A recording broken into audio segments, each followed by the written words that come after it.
Sultaniya by Bombyx, a family tile-laying game where you have to build a beautiful palace for the Sultan.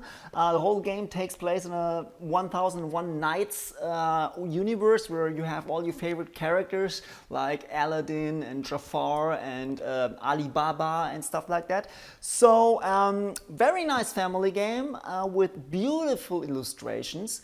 In Sultaniya you have to build a palace, and the first thing you have to do is choose a character. Every character sheets have 4 victory conditions printed on them, and these victory conditions determine for which things your palace will score victory points at the end. And there's a victory condition who gives you 1 point, a victory condition who gives you 3 points, and one who gives you 6 points. And then there's the 4th condition, which is the same with every character. It's just who has the most watchmen in their palace will get extra points, the 2nd and the 3rd. The other 3 victory conditions can be different, but also can be the same. For each category, for the 1 point category, 3 points, 6 points, there are 2 different conditions. Aladdin will get 1 point for every window, 3 points for every dome, and 6 points for every minaret in his palace. Sinbad will get 1 point for every tower, 3 points for every garden, and 6 points also for every minaret. Also on the character sheet there's the beginning of the palace above the head of the character.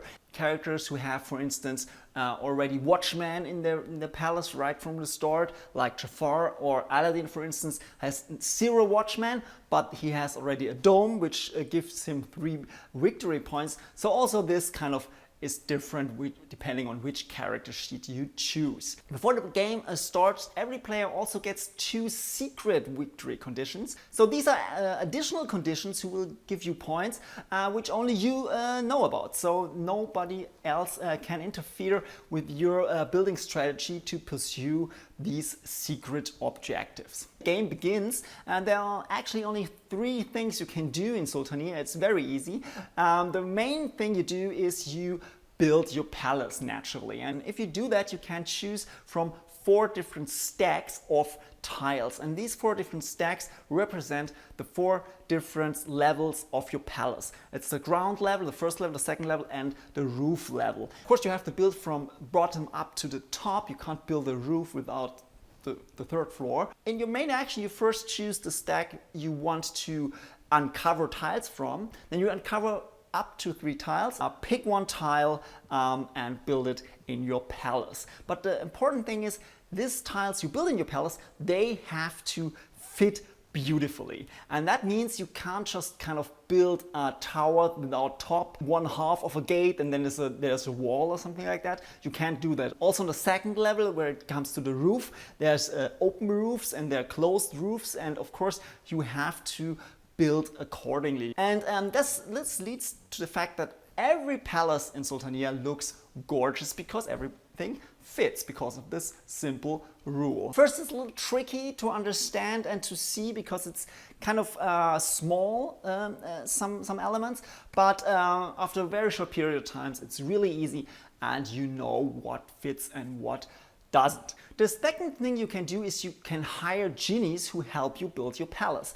If you build a tile in your palace who has this blue gem icon, you get a blue sapphire gem, and with these gems you can hire genies. There are 4 different genies who have different abilities and they cost different amount of gems. And all these abilities of the dschinns are just to support the building action. So the cheapest dschinn, the blue dschinn, if you pay him 1 gem, he will come to you and he will just let you discard all the tiles of 1 stack and uncover 3 new tiles and build 1 of this tile. The green dschinn just gives you another building action on top, so you have 2 building action instead of 1. The red dschinn allows you to replace 1 tile you have already built in your palace, so you can kind of rebuild 1 tile in your palace or discard a tile that you have already built. And the most expensive one is the yellow one.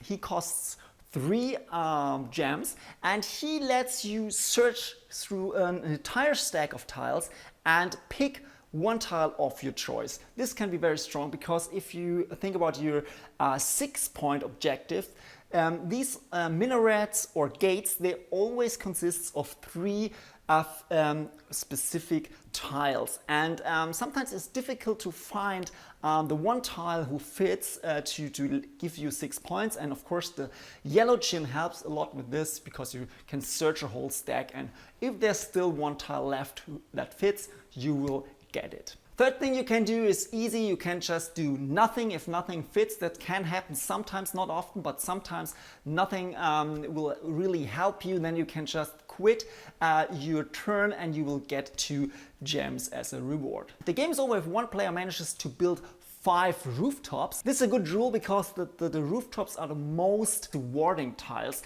They have bonus points on them, they have up to 4 gems on them, they have a lot of minarets and gates printed on them, only on one tile, which gives you 6 points at once. So they are really strong, and yeah, if some player manages to build 5 rooftops, the game ends, and then the secret objectives are turned over and every palace is scored. We liked Sultaniya quite a bit.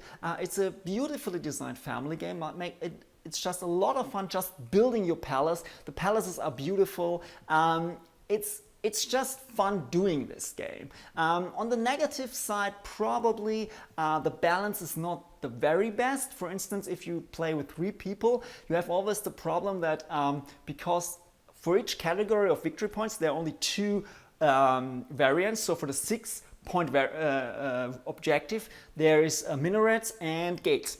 And with 3 players, 2 players will always have the same objective and 1 player has the other objective. And of course, the 1 player who is alone with his 6-point objective has a clear advantage, because nobody will snatch away his tiles he needs for his 6-point objective. But actually, I think for family game, this is not a real deal breaker, because I only think it's good that family games has a good portion of luck in it, because then always the parents and the kids, they always also have a chance to win, and that's good, I think. So, and also because the game is just so much fun doing, it's not so big of a problem that maybe most of the times one person will win with a big margin. But yeah, no matter, I still liked Sultaniya a lot.